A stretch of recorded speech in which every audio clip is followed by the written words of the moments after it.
అరుణ్ జైట్లీ వేదికగా జరిగిన మ్యాచ్లో రాజస్థాన్ జట్టు అనూహ్యంగా ఢిల్లీ చేతిలో 20 పరుగుల తేడాతో ఓడిపోయింది.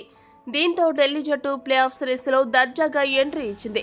మరోవైపు వరుసగా రెండో మ్యాచ్ కూడా ఓడిపోయి రాజస్థాన్ జట్టు టాప్ 1 స్థానాన్ని దక్కించుకునే అవకాశాన్ని చేజార్చుకుంది. ఈ రోజు మ్యాచ్లో ఢిల్లీ జట్టు ఆరంభం నుండి నువ్వా నేనా అన్నట్లు పోటీ ఇస్తూ ఆడింది. మొదట బ్యాటింగ్లో అదరగొట్టిన ఢిల్లీ ఆ తర్వాత బౌలింగ్లో కూడా క్రమం తప్పకుండా వికెట్లు తీస్తూ రాజస్థాన్ని ఉక్కిరిబిక్కిరి చేసింది. అయితే మధ్య ఓవర్లలో సంజు శాంసన్ మాత్రం నిలబడి ఒంటరి పోరాటం చేస్తూ జట్టుని గెలిపించేలా కనబడ్డాడు. కానీ ఒక వివాదాస్పదమైన క్యాచ్ కారణంగా 86 పరుగులు చేసి పెవిలియన్ చేరాడు. సంజు శాంసన్ క్రీజ్లో ఉంటే రాజస్థాన్ తప్పకుండా గెలిచేది. ఇక ఈ ఓటమిపై తాను అవుట్ అయిన విధానంపై మ్యాచ్ అనంతరం సంజు మాట్లాడుతూ ఏమన్నాడంటే, ఈ రోజు మ్యాచ్లో మేము ఓడిపోవడం కొద్దిగా బాధగానే ఉంది. టోర్నమెంట్ కీలక దశకు చేరుతున్న సమయంలో ప్రతి గెలుపు చాలా ముఖ్యం.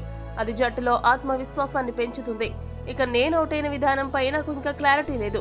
ఒక్కోసారి అంపైర్ నిర్ణయాలు గౌరవించడం తప్ప మేం చేసేదేమీ లేదు. కానీ కీలక సమయంలో ఇలాంటి ఒక వివాదాస్పదమైన అవుట్ మ్యాచ్ లయను దెబ్బతీస్తుంది.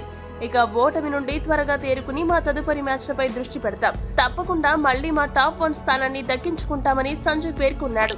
ఈ వీడియో గనక మీకు నచ్చినట్లయితే లైక్, షేర్, కామెంట్ చేయండి. మరిన్ని స్పోర్ట్స్ అప్డేట్స్ కోసం మా ఛానల్ సబ్స్క్రైబ్ చేసుకోండి.